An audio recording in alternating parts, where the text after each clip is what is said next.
তুমি তাহলে কিভাবে বিবাহ করতে চাও বলো আমাদের। এতগুলো মানুষ আজ তোমাকে আমাকে ঘিরে আনন্দে মেতে উঠতে চাইছে, তুমি এতে অমত করছো কেন প্রফুল্ল? কি প্রয়োজন এই আচার অনুষ্ঠানের?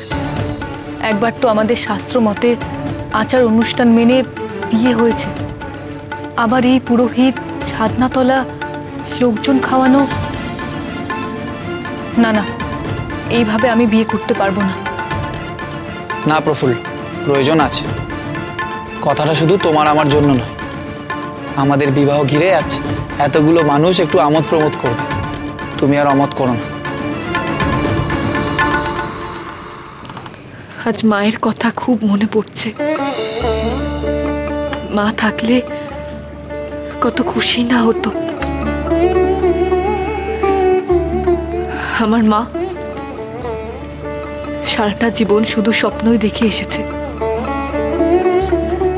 আমি সুখী হয়েছি, রাজরানী হয়েছি,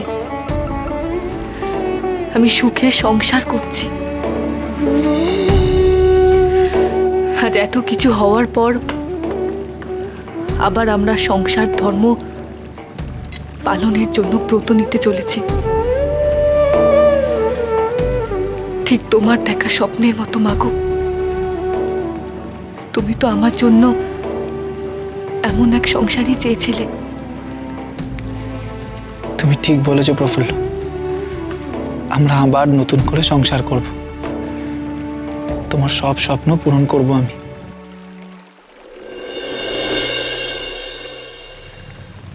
স্বপ্ন সে তো অনেক।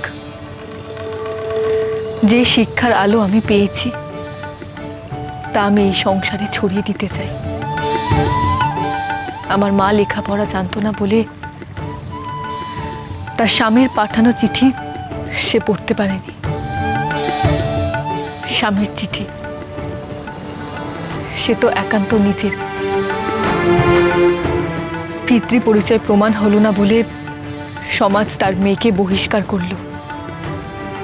চারিদিকে এত অশিক্ষা ছড়িয়ে আছে বলেই এই পরিস্থিতি। এত ঝড় ঝাপটার পর আমি হয়ে উঠলাম দেবী চৌধুরানী। এই সংসার থেকে আমাকে অশিক্ষা দূর করতে হবে। এই পুরো জগৎটাই তো আমার সংসার। একে ভালো করবার কাজে আমাকে ব্রতী হতে হবে।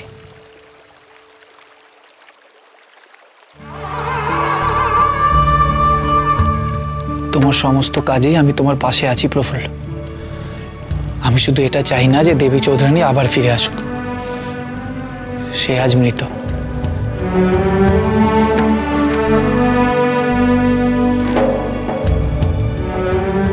আমি তোমাকে আর হারাতে পারবো না প্রফুল্ল।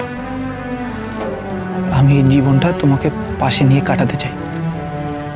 আমি চাই না যে আমার স্ত্রী ডাকাত রানীর তকমা নিয়ে জীবনের ঝুঁকি নিয়ে বেঁচে থাকুক। না প্রফুল্ল, আমি চাই না যে আমার প্রফুল্লকে কেউ দেবী চৌধুরানী বলে চিনুক।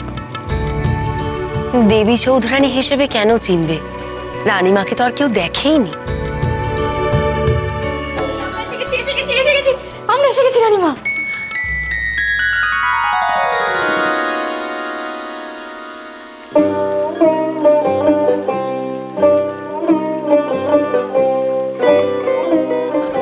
ওমা, তোমরা?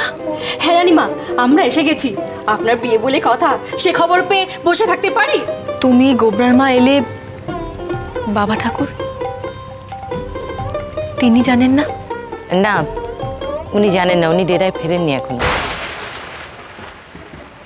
জানো দেবী, একটা সময় স্বামীর সঙ্গে থাকবো বলে নিজের পরিচয় গোপন করে পুরুষ সেজে সন্তান দলে যোগ দিয়েছিলাম। আর তোমাদের এত পুণ্যের কাজে আমি থাকবো না, তা কি হয়? সবাই যখন এত করে চাইছে তখন তুমি আর অমত করো না প্রফুল্ল। কাল এখানেই এই বজরাতেই মা বিশালাক্ষীর মূর্তিকে সাক্ষী রেখে আমি তোমাকে আবার সিঁদুর পরিয়ে দেব।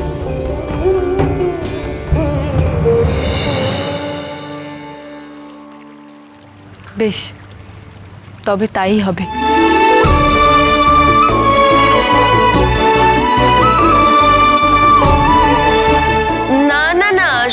কিন্তু সিঁদুরদান হলে চলবে না। আমরা গায়ে হলুদ, মালা বদল সব আচার অনুষ্ঠান পালন করব। এই শোনো না গো, আমি চন্দনটা বাড়বো। আমি কিন্তু সাজাবো। আমিও সাজাবো। সবাই মিলে খালি সাজাবে, বাকি অন্য কাজ নেই। বলো আরে খাওয়া দাওয়া এত মানুষজন খাবে, ভালো করে আচ্ছা, রান্না এবার শাড়ি বা গয়নাগুলো পালিশ টালিশ দেবার আছে কিন্তু। বেনারসি। হ্যাঁ, বেনারসি লাগবে। তাহলে? আর রান্না কি তুমি তো? আচ্ছা, এদিকে আমার কাছে কিন্তু। আচ্ছা, তাছাড়া আমাদের আলতা গুণ রাখতে হবে, আলতা পরাতে হবে।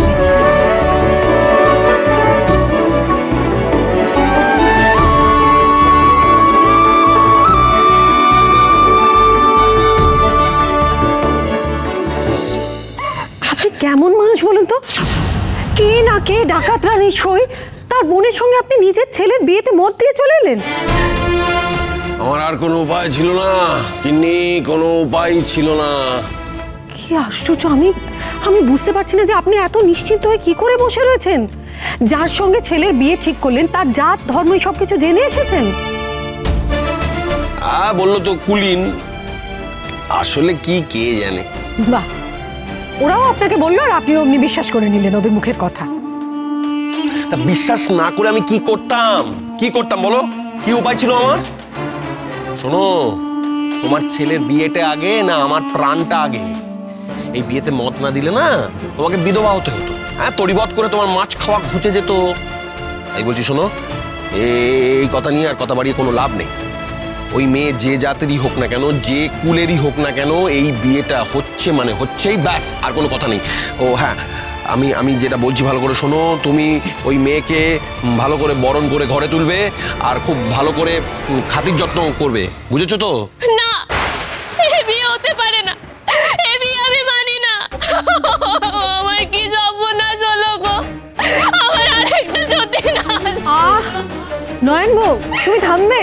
দেখছো তো আমি কথা বলছি। ইন্নি, ওকে মরা কান্না কাঁদতে পারবো করো। এই কান্না থামাও। যদি সতীন নিয়ে ঘর করতে পারে তো করুক, আর মানতে না পারলে নিজের বাপের বাড়ি চলে যাক।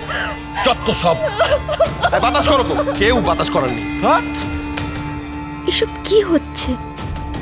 কি শুনছি আমি? ডাকাত রানী মানে তো প্রফুল্ল দিদি, তার আবার বোন এলো কোথা থেকে? সব কেমন যেন গুলিয়ে যাচ্ছে আমার।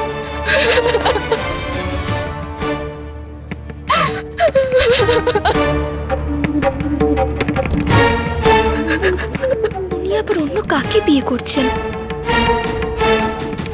আর তো বিয়ে করবার কথা ছিল। কি বিড়বিড় করছিস রে সাগর? কাকে বিয়ে করার কথা ছিল না?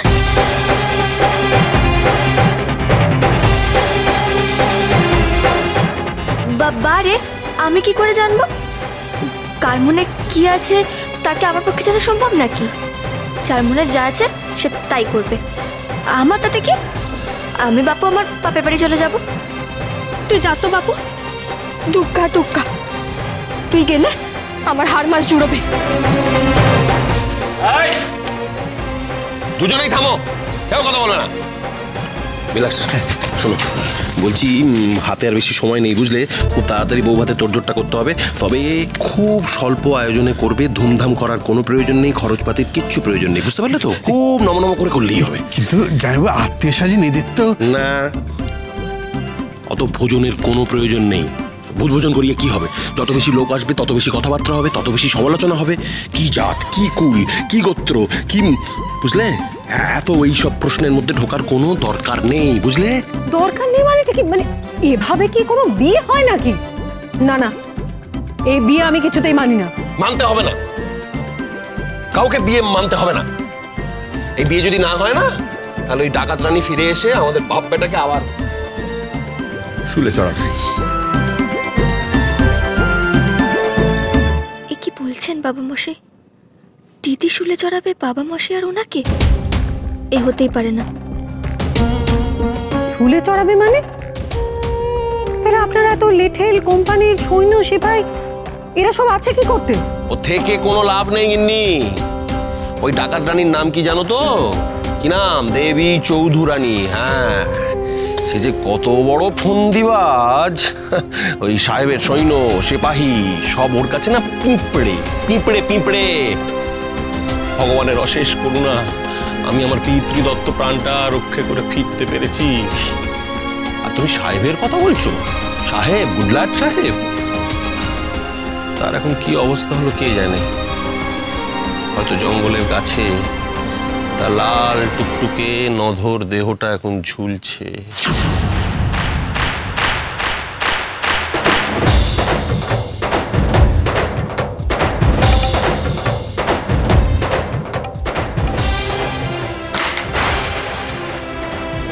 Oh, good lad.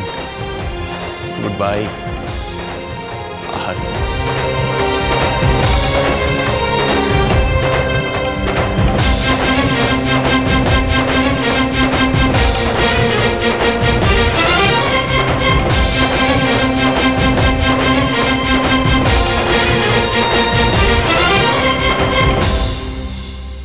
Mr. Singh.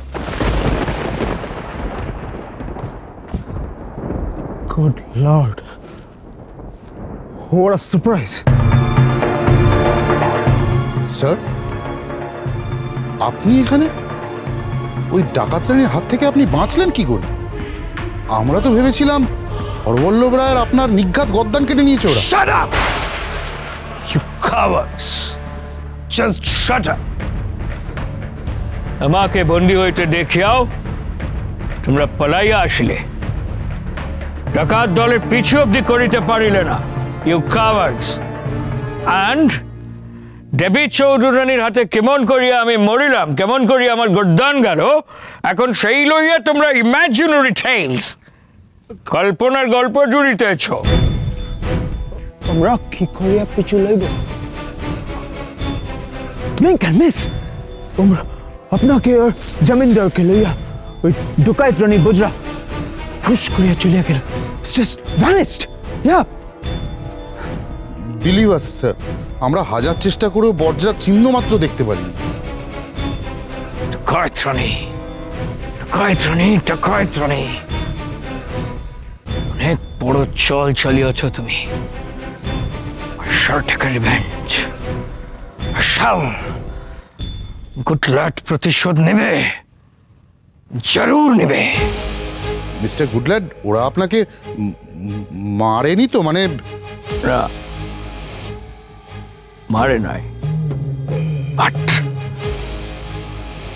the amount of insult, যে অপমান ওরা আমার করিয়াছে, তাহার থেকে মারিলে, ফাঁসি দিলে অনেক ভালো হইতো, অনেক ভালো।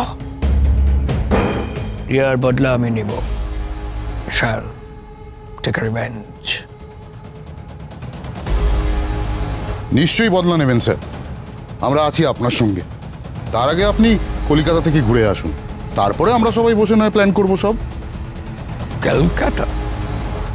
ভাই, কলিকাতা যাইব কেন? Sir, honourable his Excellency Warren Hastings আপনাকে তলব করিয়াছেন। তলব?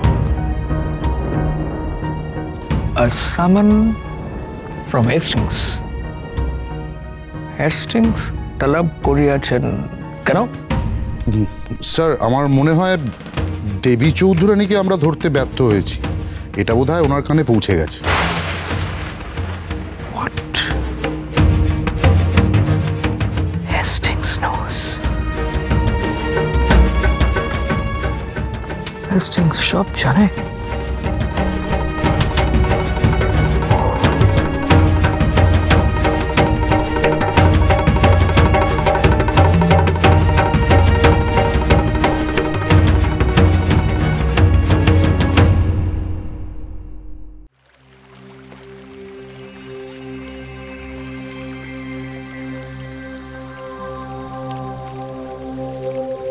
কি ভাবছো প্রফুল্ল?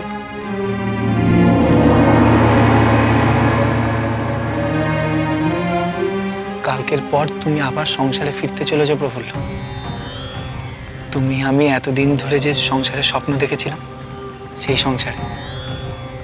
কিন্তু তোমাকে দেখে খুব চিন্তিত মনে হচ্ছে।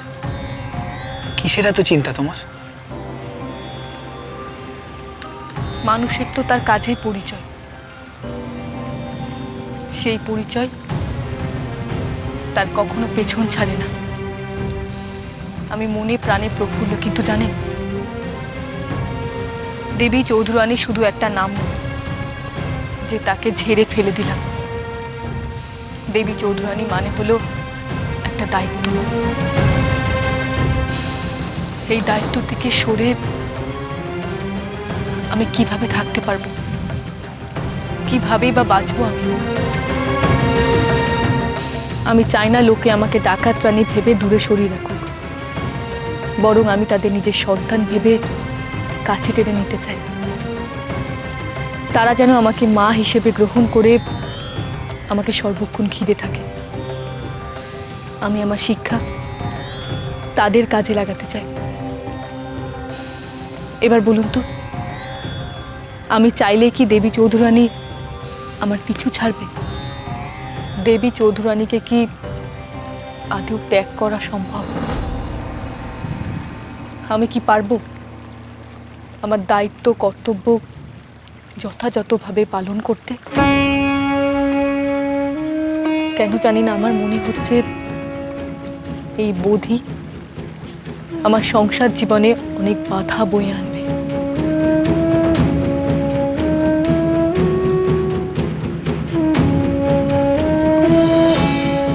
জীবনে যতই ঝড়ঝাপটা আসুক না কেন, আমি তোমার হাত দুখানি এভাবেই ধরে রাখবো প্রফুল্ল। আর কোনো বাধা বা বিঘ্ন এলে আমরা দুজনে একসাথে লড়ব। হ্যাঁ প্রফুল্ল, আজ থেকে তোমার সব লড়াই আমার, আর আমার যা যুদ্ধ তাও তোমার। আমি তোমায় কথা দিলাম প্রফুল্ল, আজ থেকে আমরা আলাদা কেউ নই। আমরা দুটি দেহ, একটি প্রাণ হিসেবেই বাঁচব।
না বিলাস, তো বলা বলির কিছু নেই। তুমি নিজে দাঁড়িয়ে থেকে তদারকি করবে, কোনো ভুল যেন না হয় খেয়াল রাখবে। হ্যাঁ, ভুল হলে কিন্তু আমি তোমাকে ছাড়বো না, মনে থাকবে? হ্যাঁ, যাও যাও যাও যাও। হ্যাঁ, এগিয়ে শোনো শোনো শোনো শোনো শোনো বলছি যে ব্রজ কিন্তু কালকে যে কোনো সময় নতুন বউ নিয়ে এসে পড়বে। এতক্ষণে বোধ হয় বউমার গায়ে হলুদও হয়ে গেছে। তো তোমার এদিককার আয়োজন সব ঠিক আছে তো?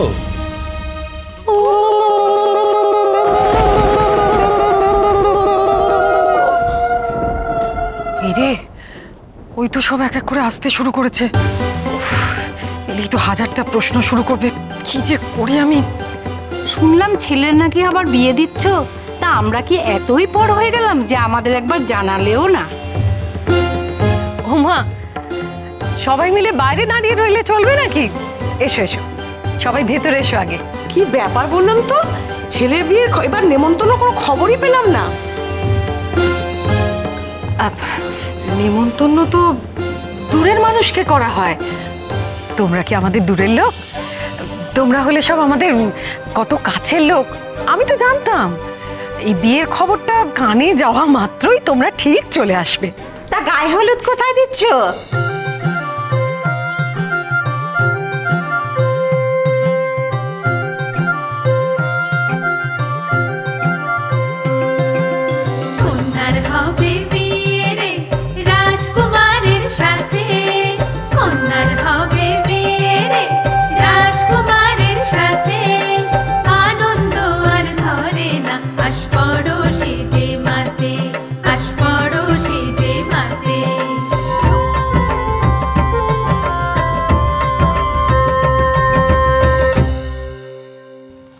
সাগর, কোথায় যাচ্ছিস? শোন এদিকে, বলো। তুই যে বললি বাপের বাড়ি চলে যাবি, তা গেলি না যে বড়? কেন রে? যাবই, কিন্তু তার মুখটা একবার দেখে যাব না? একবার তো তাকে আসতে দাও। ঢং দেখে আর বাঁচিনি, সতীনের মুখ দেখবে। তা তার মুখে এমন কি আছে শুনি? অনেক কিছু দেখবার আছে মিস্তি, সে যদি তুমি বুঝতে। যদি দেখি সে আমার প্রফুল্ল দিদি নয়, তবে ওনার একদিন কি আমার একদিন, তাকে আমি আস্ত রাখবো না। বুঝিয়ে দেব আমি রায়রান রাঘবেন্দ্র রায়ের মেয়ে, অন্য কেউ নই।